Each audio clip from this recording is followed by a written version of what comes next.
Ooh.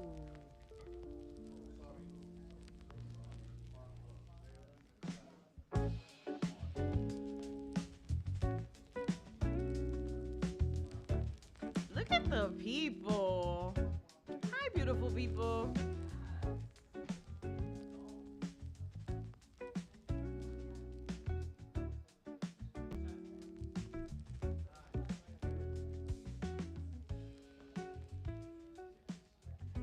Welcome to Wow. How y'all doing? How y'all doing? It's nice to have you. We have some people coming in. We have some people who've been here since the doors have opened. We'd like to throw, I'm putting my phone in my pocket. I'm not used to this. My script is now digital, so I usually put this thing away. Hold on, give me a second. I'd like to thank Loisaida Center for having us here. The new yo is under reconstruction, and so we'll be hosting most of our events here until then. I am Somebody's Mama, your host for tonight. I'm going to give you some rules. The rules have changed a little bit, so bear with me if I am stumbling over myself. I promise you I can read. I'm teaching somebody how to read right now. Okay.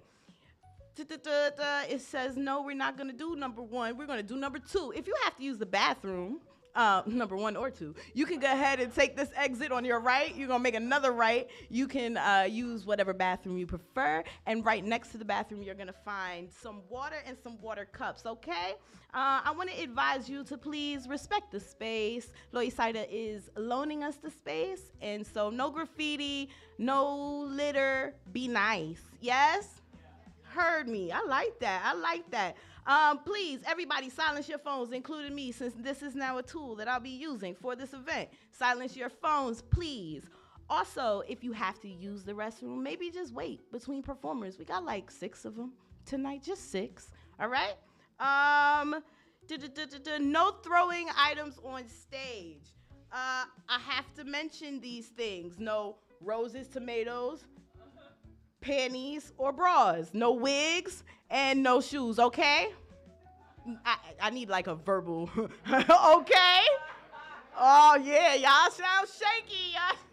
Y'all sound shaky. I heard somebody really threw something on the stage once, so, you know, I'm just not trying to be that person. Okay, so those are the house rules. I'm going to give you the open mic rules. Each performer is going to get 3 to 5 minutes based on the length of your performance and the sign-up list.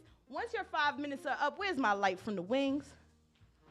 Oh, light is not. Hey, there we go. You're going to see this. You have to be legally blind not to see this, okay? So once you see that light, your time is up. That means you have 15 seconds left. We're going to skip that rule because it no longer applies. Performers should be able to, nope, they should not. We're no longer going to be live streaming the entirety of this event. We want the women on the open mic to feel safe, and we want to honor their like privacy, right? So this is it's a new thing, and that's why like my rules are a little messed up right now. But I just want to let you know that we're offering a safe, secret space for our open micers. And because it is for women, we really want to encourage all of you to come out, okay? Cool. That's why I'm stumbling over these rules, because some of them just don't make sense since we are no longer live streaming the entire event. Sorry about that. Okay. Don't touch the microphone. My man Paul in the sound room, he doesn't like that. So I'm going to adjust the microphone for you. Cool beans? Heard you, yes. There is no censorship. There is no hate speech, and there is, unfortunately, no nudity. No, boo, yes, I love nipples. Okay, no nudity. Cool? Cool. All right, so, we are going to do things differently than usual because, again, we want to offer our open micers a safe space. But we also want to highlight our bomb-ass feature. Tonight, on the 4th day of Women's Month, I have the privilege, also it's my birthday month, I have the privilege of featuring one of my favorite artists. Her name is Roya Marsh. Give it up for Roya Marsh. Roya Marsh is a Bronx-born poet, performer, educator, and activist. She is the Roya, do you want me to spit a poem before I do this for you? You want me to open up the space for you? Why would I do that? I was so excited. Let me not play myself. Give it up for Roya one more time. I'm going to open up the space because Roya's energy is too powerful. Y'all need something to buffer that first. Y'all need something to help you get into that. You got to make it wet first, Holiday. So, in honor of, y'all laughing? I'm a little funny sometimes.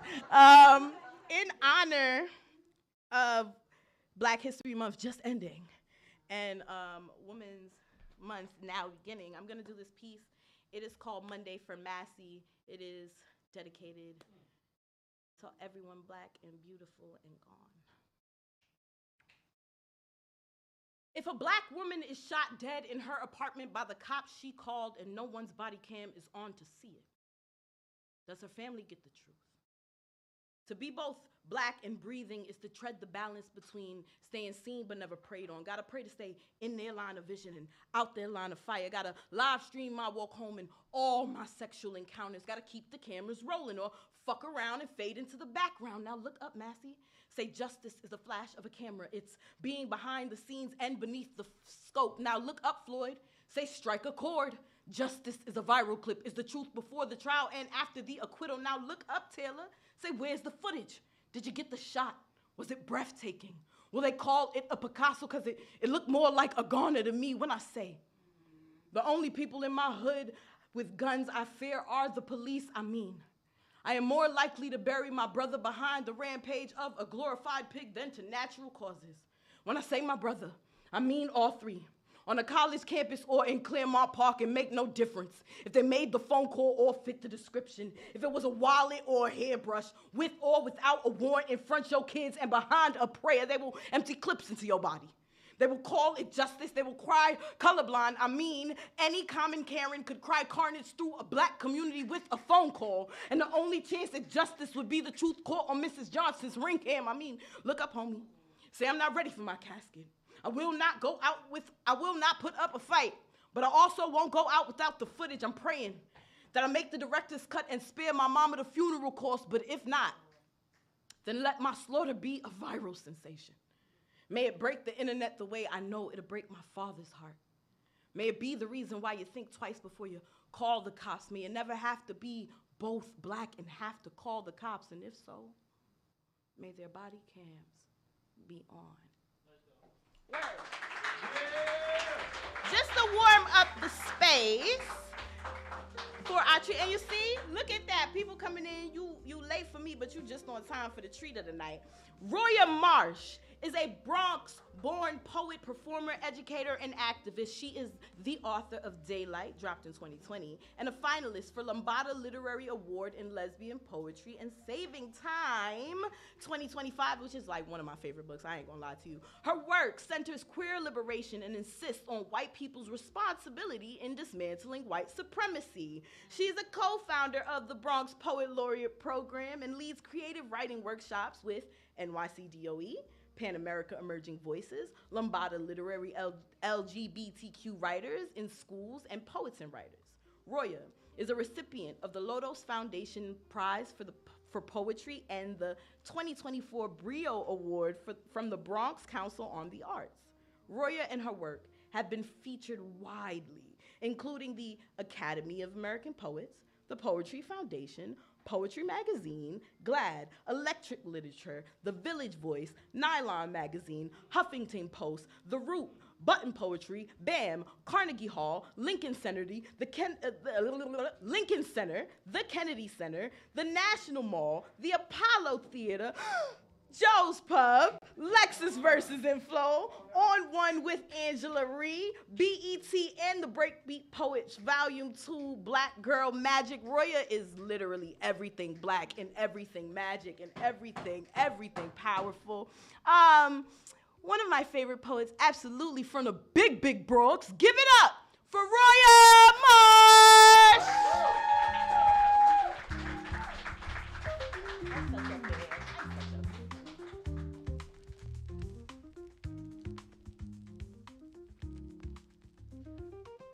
Thank you for that introduction.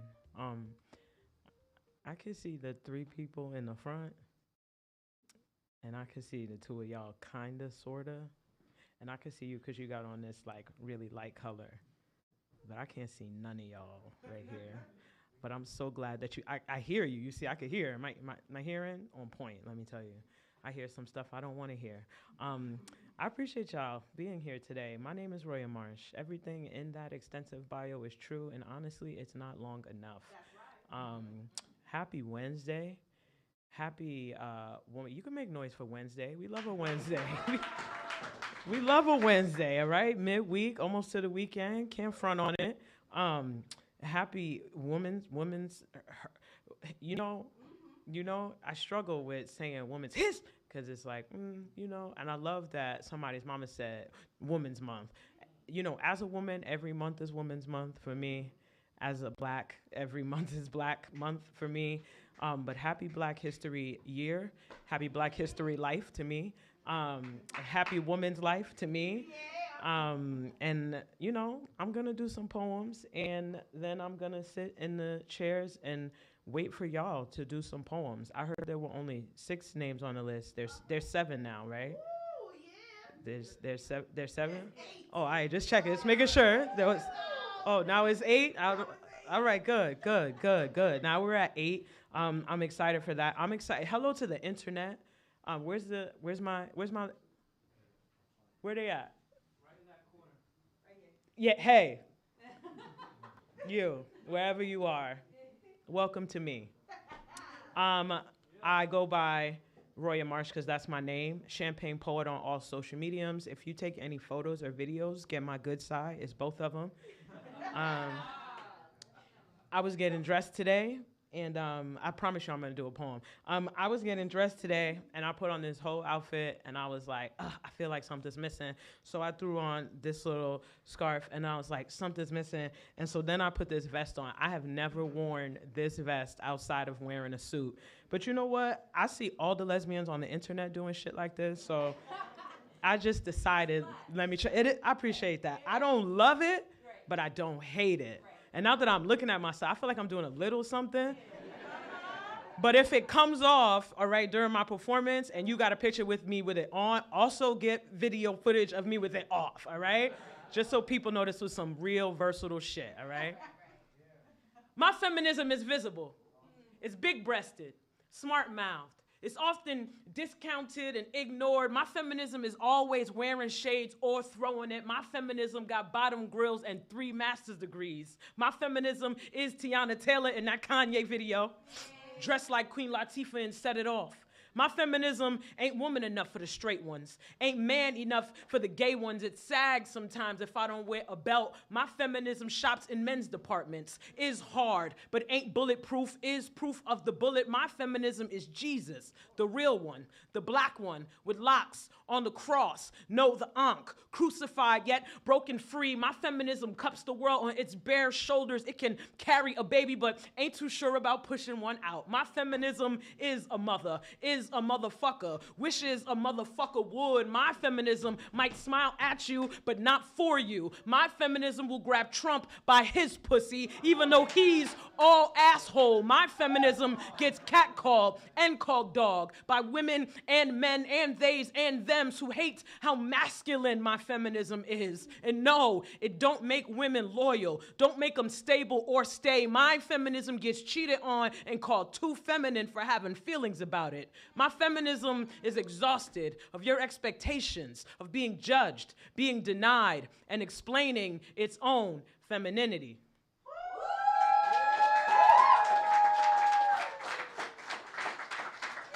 Okay, so I am an author, and I do have 2 projects that are out and available everywhere that books are sold, but not here. And I mean, that's a good thing because I've sold out of everything that I've had. But these are them, and these are what they look like. That first poem, If You Love It, is in this one. So that's Daylight everywhere. And I mean, don't buy my shit from Amazon. Don't buy my shit. Listen, just because y'all on the net watching me doesn't give you the right to order my shit off Amazon, all right? Go, just support your local bookshop. You could go to bookshops.org. You could Google me. It's available. There's so many different places. Don't get my shit from Target either, no funny. But you know what? Order it at the library, though, all right? Make sure everybody, and y'all too, has free and public access to my work, because that's what I'm about, promoting literacy. Appreciate y'all. Yeah, real shit, no gimmicks. Okay, great. So I'm also going to read from my second book. Yo, let me tell you something about this book. There's something I'm not even supposed to say. I'm going to say a part of it and not the whole of it. This book was also nominated for an award, and that announcement is going to come out some point later this month. So they said, keep it strictly confidential. So that's as confidential as I'm going to keep it. Just so y'all know we outside. You know what I'm saying? And we love a good clap. All right, we're going to do some fun shit, even though it wasn't a fun moment. Having a panic attack in the backseat of an Uber fucking sucks. It's like being asked to hold a baby that just doesn't like your vibe. You know that blank stare that babies give you that reminds you to keep your day job? Yeah, the driver's doing that in the mirror between random anecdotes about traffic and New York City landscape. Yep, while the sweat is trickling down from my forehead to my tits, and he just keeps doing this awkward half smile because I'm laughing and crying and gasping for air all at once. And the last time he saw this was when his wife had their third child. And no, it's not true what they say. It doesn't get easier after the first one. And you know this because he is telling you right now, as you can't help but grip the leather door handle, wishing desperately to rip the whole thing off its hinges and fly it down the highway to safety like a magic carpet. You're trying to keep still, but it feels like a million things are crawling on the outside of you and the inside of you is up in flames. He rolls the windows down with your consent, given through sobs, and the wind smacks the shit out of your flushed face, covered in chalk-like outlines from streams of indistinguishable sweat and tears, and there are only two of you in this car until Big Frida busts through the speaker reminding you to release your anger, and you do. You will want to. You'll speak. You have a simple request, but it is mutually impactful. The driver's eyes widen as if to swallow the tension, and my voice, slicing into the awkward, says, "Would it be okay if I screamed?" And he yells, "Yes!" as if you have offered him millions and free health care, and you'll feel a little bit better about screaming, so you do. Ah! And so does he. Ah! And you both take turns. Now the whole east side knows the sound of your voice, and the car is full of your breaths, and your diaphragms are exhausted. And the energy is just calm enough for him to ask, "What's going on?" And all you can say is, "Everything is so expensive these days. Inflation is wild right now," he says, and you cut him off.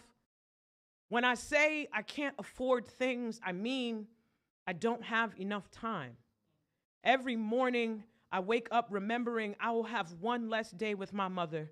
And every time she calls to vent, which is really dumping, you think the laundry list of traumas she has survived is coming back to call her home. I think her mind is inching towards its final destination, and I want to suggest she talk to someone. But she will say, "I'm talking to you!"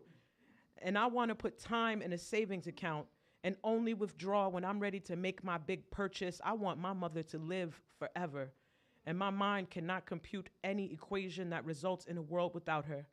I cannot afford to miss a phone call or a birthday or a chance to hear her voice telling me the same story again and again and again.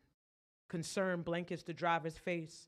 His half smile is now a straight line, and once again I am sobbing. "Everyone is here to do a job," he says. The car comes to a tender halt, and he gently taps the horn. "Miss, we're here." I look up, and indeed I am here.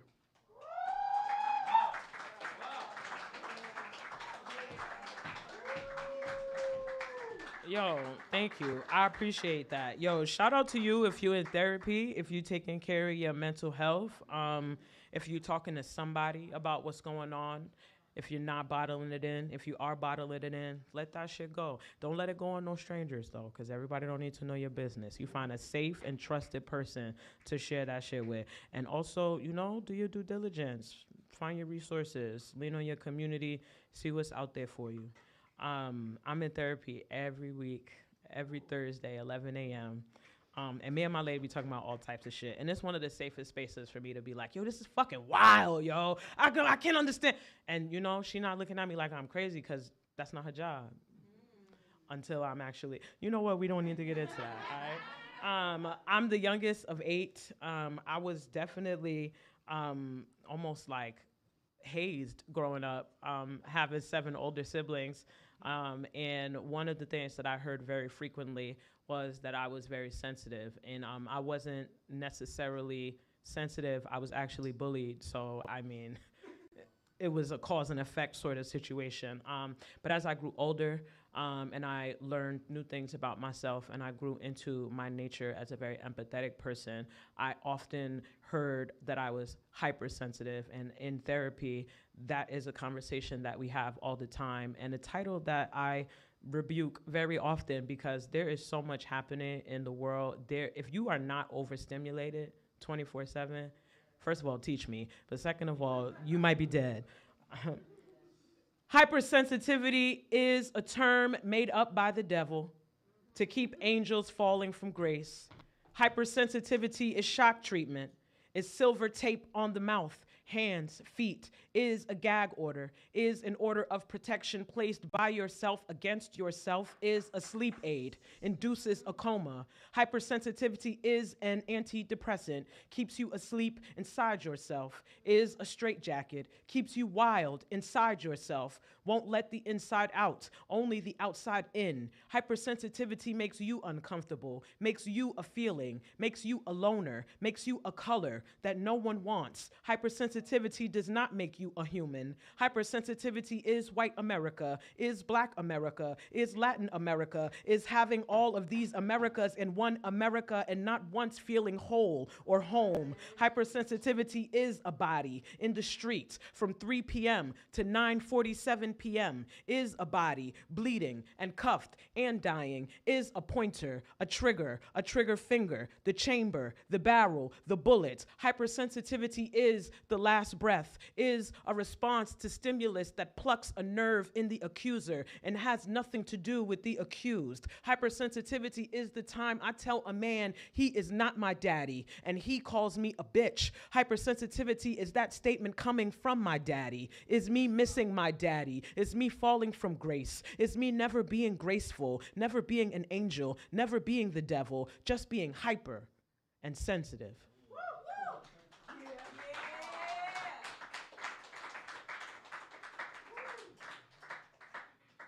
Okay, I do have something for sale today, though. This is a small chapbook made with love, made by hands. When I say free the people, y'all say free the land, free the people. Free the land. Free the people. Free the land.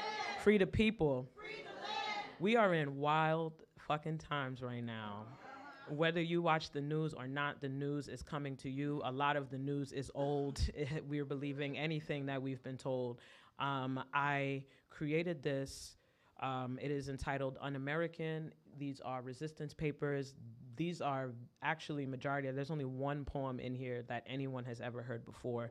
Most of these are very fresh, very new. I write every day, most specifically because it is the way that I purge to release myself from the binds of all this fuck shit and to still be able to go out and teach and smile and work with people who may very well want me dead. And yeah, come on, I be every waking moment. So I'm gonna read one piece from here. They're available for sale tonight. I'd love to sign it. I'd love for you to read it. I'd love for you to go out and fuck some shit up. I support you. I got your back. Yo, a small donation of $10.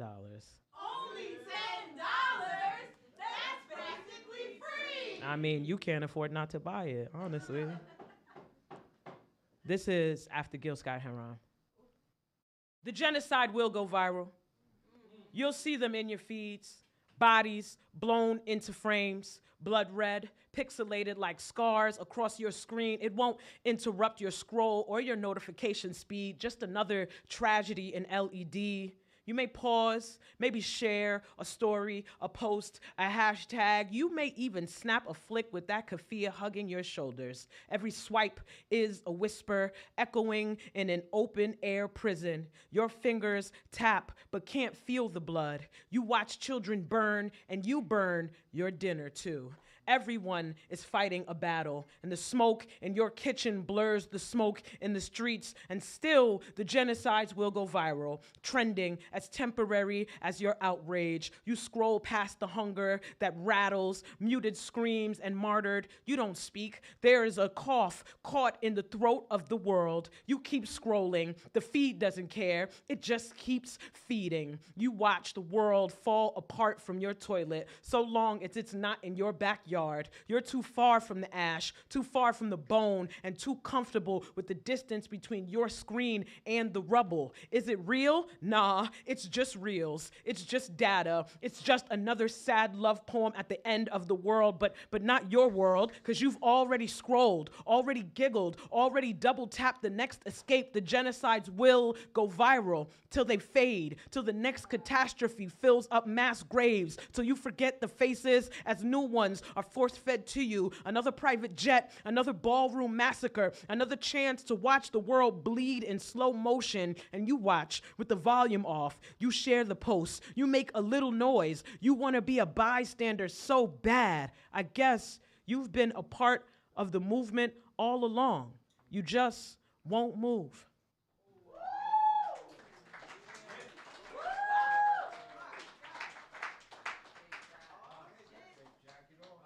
My name is Roya Marsh, and I am a black poet who would not remain silent while this nation continues to murder and disappear black people. I have a right to be angry.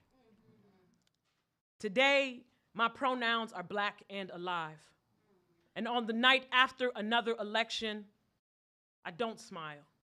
I lie, awake, wondering what kind of ancestor I will be. I am the child of a hard father that only wanted soft daughters.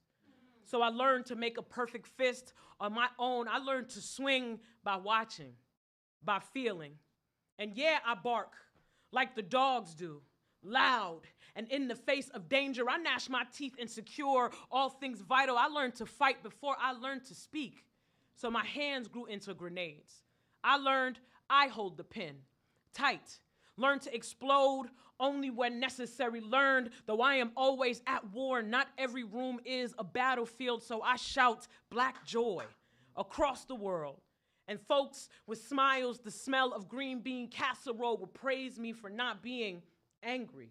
The definition of angry is having or showing a strong annoyance, displeasure, or hostility. Well, shit, I've been angry.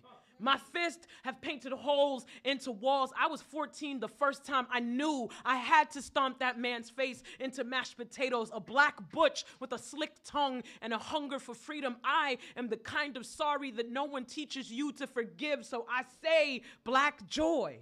But they hear shuck and jive, think me palatable, the good black. But no, this ain't what enlightenment looks like. I got a backpack full of fuck-ups and fuck yous, and there came a point where tears could no longer wash this shit clean, and there are still days that I want out. But I am no better if I only save myself, and right now, there are people lining the floors of arenas waiting to hear me tell them losing is at capacity, so I guess we going to win. Someone gave me a pen, so I wrote a spine into my own sack of skin. Imagine me not being angry, explaining to white folks that anti-racist work ain't hashtagging, or posting a black box not fit enough to hold my last breath, or raising me up by their white guilt straps. Anti-racism means that you are willing to die for my kind of black that built a country they keep trying to legislate me out of. Now, what good is writing poems about some unborn when I have nieces and nephews and students right here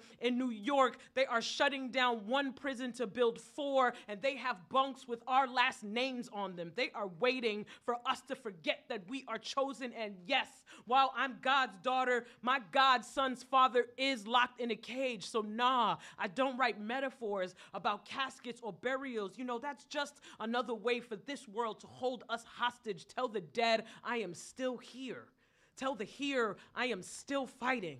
I have lived and learned to walk on the seas beneath and between us. Yes, this ship is sinking, but I'm teaching my niggas to swim, to wade in the war zones where our joy endangers us, eating ice cream, playing video games on a couch, in a bed, in a parking lot, in a backyard, in a classroom, in a church, in a wine train. The people in my family are still breathing, and that is not a crime. The people in my family are still reproducing, and that is not a crime. So I say we gon' make it. Be real black for me, all right? Someday we'll all be free. And it sounds like I'm talking to God in mixtapes. I was born black and woman in America. Bitterness beckons, inspired by my mere existence. I was born waiting for this land of the free to bust a capitalist in my ass, but you think me being angry is the problem. I say black joy, and I mean I forgive my father. I mean fuck the police. I mean dismantle white supremacy. I mean stop genocide. I mean I was handcuffed and brutalized one night, then kettled on the Manhattan Bridge the next, and still live to teach your kids in the morning. I am everything America threatens to break, and the threat, and the break, and America itself. What I'm saying is no, I'm not angry. I'm coming. I say black joy, and I mean you're gonna have to figure out who you are when we start taking what we are owed.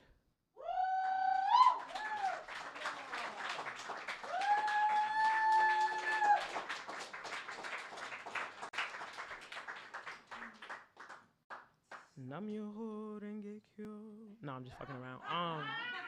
I'm gonna do one more poem. My name is Roya Marsh. I am on all social mediums as Champagne Poet. I do have that chapbook, Un-American, for sale here for $10.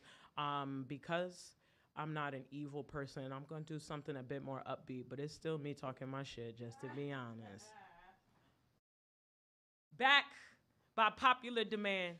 Here I am with a message from a very knowledgeable man. Gil Scott-Heron said the revolution will not be televised, but some of y'all think it's gonna be on Instagram. No.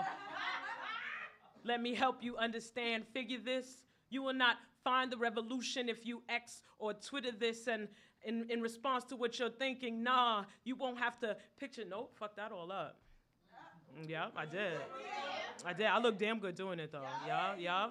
Won't make a difference if you Twitter this. See, the key to success is not hidden in superstardom, and you do not need a weapon to make your swag solemn. I mean, I don't even think y'all understand the problem. Like, what's the world coming to if we not safe in Brooklyn, Queens, the Bronx, or Harlem? But Gil Scott-Heron said the revolution will not be televised, so get off Facebook, because you'll do better without it. And if you think you'll find the revolution on the TV, I doubt it. Don't expect MTV or BET to shout it, because nah, 2 Chainz and Trinidad James won't know shit about it. No sense in their brains, spent it all on their chains, gold all in their watch, making them a better target for them cops to pull the trigger, kill the, he's a hero. But Gil Scott-Heron said the revolution will not be televised, and we could be sure of that because Tupac is dead. So get that rap's whack crap out of your head. Who cares if Jay-Z turned Havana to Atlanta, or if he's smoking Cubanos and Cabanas? And please, fuck a twerk video from Hannah Montana, because Gil Scott-Heron said the revolution will not be televised. See, the media is only giving what they think is gonna please us, and the government will only bend enough to appease us, and we steady rocking and nodding to Jesus, but we're pretty sure he ain't walking with Jesus, so we can get what we can from Kunta and Roots. And ladies, don't worry, don't try to get cute, but fellas, strap on tight those Timberland boots, because all the bad guys are all in cahoots, and they've been pointing at us and ready to shoot. See, this ain't Wendy Williams. Ain't nobody gonna tell us when to applaud. We have to start to act on our own accord. Stop buying the things that we cannot afford and put down those cameras, because we cannot record a revolution that will not be televised. It will happen right before our eyes, much faster than we can count down to 1 from 5. Gil Scott-Heron said it first, but please let me remind, this revolution will be live.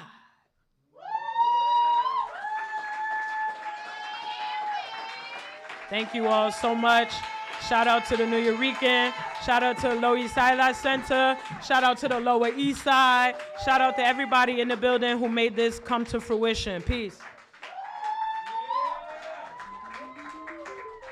Give it up again for Roya Marsh. You see what happens? You see that? I want to take a moment to just say bye to my internet family. Again, we are no longer live streaming the open mic portion of this event because we want to offer a safe space for all of our women and anyone else who comes here on the first Wednesday of the month. You will be able to get a video from any other Wednesday, but not this one, okay? This one is safe and secret. Yes. For real, for real. Before I go, I want to say, Miles, I love you. Fuck Ice, Loisaida Center, thank you for having us. And the New York will be back in the building very soon. Bye-bye now.